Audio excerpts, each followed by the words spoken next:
Há uma necessidade, irmãos.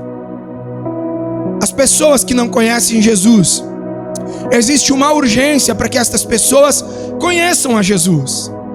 Irmãos, um dia, por misericórdia de Deus, alguém falou de Jesus para mim e para você, e nós fomos resgatados numa situação deplorável.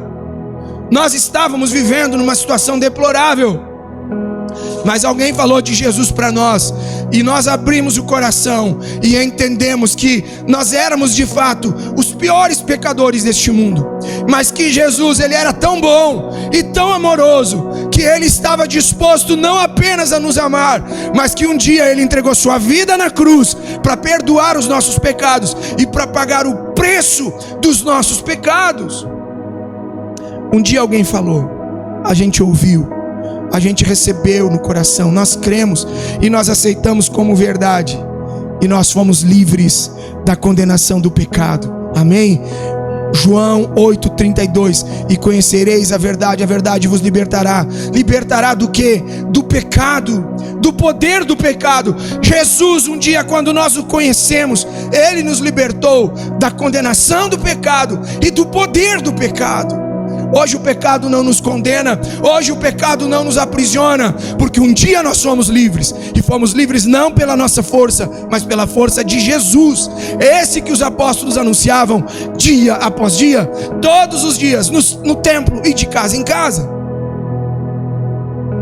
Nós precisamos entender, irmãos, que nós chegamos quebrados na igreja, nós chegamos com uma vida toda desconcertada, nós chegamos com uma vida toda torta. Muitos de nós chegamos doentes na igreja e fomos curados na igreja por Cristo. Muitos de nós chegamos com o casamento à beira do precipício e Jesus restaurou o nosso casamento. Muitos de nós chegamos na igreja, irmãos, cheio de vícios, mas Jesus nos libertou dos vícios.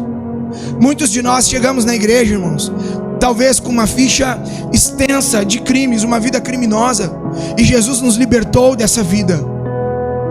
Jesus nos libertou e nos aceitou, nos amou, nos cercou, irmãos, de pessoas, nos colocou num lugar como esse, nos recebeu como filhos, nos limpou, nos lavou, nos purificou, nos amou, nos acolheu, nos aceitou.